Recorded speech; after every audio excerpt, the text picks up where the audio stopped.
हवा किसी भूत की तरह गरज रही थी। बर्फ पड़ रही थी, आंखों को अंधा कर देने वाली और भयंकर। दूर से धमाकों की आवाज आ रही थी। पहाड़ हिल रहा था।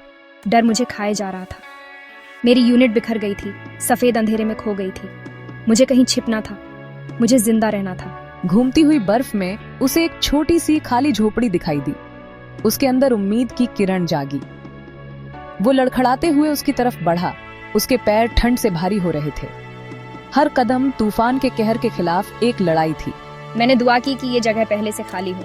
मैंने दुआ की कि मैं अकेला हूँ। वो दरवाजे पर पहुंचा। पत्थर में एक बड़ा सा मुंह। उसका दिल जोर से धड़क रहा था। उसने एक गहरी सांस ली और अंदर घुस गया। झोपड़ी अंधेरी थी, बस एक खिड़की से हल्की सी रोशनी आ रही थी। विक्रम खुरदुरी दीवार से टिका हुआ था। उसकी सांसें तेज चल रही थीं। उसने अपनी राइफल निकाली, उंगली ट्रिगर पर, होशियार। अंदर की खामोशी बेचैन कर देने वाली थी। एक आवाज, कोने से एक धीमी खांसी। विक्रम घूम गया, अपनी राइफल तान ली। साये से एक आदमी निकला, एक और सिपाही, पाकिस्तानी। उनकी नजरें मिली। डर, सदमा, अचानक एड्रेनालाइन का बढ़ना। पाकिस्तानी सिपाही अय्यान ने भी अपनी बंदूक उठा रखी थी। वो एक ही सिक्के के दो पहलू थे, इस जानलेवा खेल में फंसे हुए। हवा में तनाव था। एक गलत कदम उनकी आखिरी हो सकती थी। दोनों में से कोई नहीं हिला। मिनट सदियों में बदल गए। बस उनकी तेज सांसों की आवाज आ रही थी। अय्यान का हाथ उसकी राइफल पर कांप रहा था। विक्रम ने देखा, वो बस एक लड़का था, खुद विक्रम से ज्यादा बड़ा नहीं। मेरा पेट गरजा। खामोशी में एक धीमी सी आवाज। मुझे अपनी जेब में रखे बिस्कुट याद आए, मेरा आखिरी खाना। उसने अय्यान को देखा। पाकिस्तानी सिपाही कांप रहा था। उसके होंठ ठंड से नीले पड़ गए थे। धीरे से विक्रम ने अपनी राइफल नीचे कर ली। उसने बिस्कुट निकाले और उन्हें आधे में तोड़ दिया। उसने एक आधा अपने पास रखा, दूसरा अय्यान को दिया। उनकी नजरें फिर मिली। इस बार कुछ बदल गया। अय्यान ने अपनी बंदूक नीचे की और एक हिचकिचाता हुआ कदम आगे बढ़ाया। बर्फ पिघल गई थी। उन्होंने बिस्कुट बांटकर खाए। थोड़ा सा खाना उस साझा जगह में एक नाजुक रिश्ता बन गया। थकान ने आखिरकार डर पर काबू पा लिया। उन्होंने बात की। उनकी आवाजें धीमी थीं। उनके शब्द पहले हिचकिचाते हुए थे। उन्होंने घर की बात की, उन परिवारों की जिन्हें वो याद करते थे। मैंने अपनी छोटी बहन के बारे में बताया। उसकी हंसी मेरी यादों में गूंज रही थी। मैंने अपनी माँ के बारे में बताया। हर बार जब मैं बॉर्डर के लिए निकलता था तो उसका चेहरा चिंता से भरा होता था। वो बस लड़के थे जो जंग खेल रहे थे। उनके बचपन के सपनों की जगह संघर्ष की कठोर सच्चाइयों ने ले ली थी। रात गहरी होती गई। बाहर तूफान चल रहा था, लेकिन झोपड़ी के अंदर एक अजीब सी गर्मी बढ़ रही थी। हमने अपने डर, अपनी शंकाओं के बारे में बात की। विक्रम ने अपनी उलझन, सामने बैठे लड़के को दुश्मन मानने में अपनी असमर्थता कबूल की। अय्यान ने भी मेरी बात का समर्थन किया। वे दोनों एक ऐसे खेल में मोहरे थे जिसे वे समझ नहीं पा रहे थे। कर्तव्य से बंधे, प्रचार से अंधे।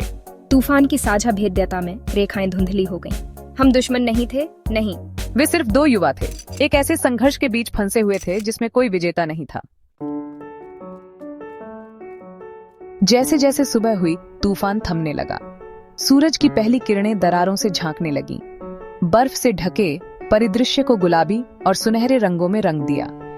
विक्रम के सीने में एक कमजोर उम्मीद जागी। शायद, बस शायद, हम जिंदा बचकर निकल सकते हैं साथ में। उसने अय्यान को देखा, जो पहले से ही उसे देख रहा था, उसकी अपनी चिंताओं और उम्मीदों का आईना। वे जानते थे कि वे हमेशा के लिए झोपड़ी में नहीं रह सकते। उन्हें उस हकीकत का सामना करना था जो बाहर उनका इंतजार कर रही थी। विक्रम का रेडियो कड़कड़ाकर जिंदा हो गया। उसके कमांडिंग ऑफिसर की आवाज गूंजी, कठोर और जरूरी। अपनी लोकेशन बताओ। विक्रम हिचकिचाया। उसका हाथ ट्रांसमिट बटन पर मंडरा रहा था। उसने अय्यान को देखा। अय्यान का रेडियो भी कड़कड़ाया। वही आदेश, लेकिन उर्दू में। देखते ही गोली मार दो, कोई अपवाद नहीं। बर्फीले तूफान से भी ठंडी कंपी विक्रम की रीढ़ की हड्डी में दौड़ गई। उसने अय्यान को देखा। वही डर उसकी आंखों में दिखाई दे रहा था। वे बचने के इतने करीब थे, फिर भी युद्ध के चंगुल से बचने से इतने दूर। कोई फैसला करना था। विक्रम ने अपनी कमीज से सफेद कपड़े की एक पट्टी फाड़ दी। उसने उसे ऊपर रखा। एक मूक विनती। अय्यान, उसकी आंखों में समझ, ने उसका अनुसरण किया। वे झोपड़ी से बाहर चले गए। कंधे से कंधा मिलाकर उनके सफेद झंडे हवा में फहरा रहे थे। उनके चारों ओर दुनिया फट पड़ी। गोलियां चलने लगीं। गोलियां उनके पास से सीटी बजाती हुईं, भोर के सन्नाटे को चीरती हुईं। वे नहीं झुके, वे चलते रहे। उनकी साझा मानवता उस नफरत के खिलाफ ढाल थी जो उन पर बरस रही थी। वे सफल नहीं हुए। गोलियों ने अपना निशाना पाया, उनकी नाजुक उम्मीद को खत्म कर दिया। जैसे ही विक्रम मर रहा था, उसके चारों ओर बर्फ लाल रंग से रंग गई। उसके दिमाग में एक सवाल गूंज रहा था। हमने क्या जीता? जीत की क्या कीमत, जब इसके लिए खुद इंसानियत की कुर्बानी मांगी गई? बर्फ गिरती रही, पहाड़ों को सफेद कफन में ढक दिया। तूफान बीत चुका था, लेकिन उसके बाद की खामोशी बहरी थी, युद्ध की निरर्थकता की एक भयानक याद दिलाती थी।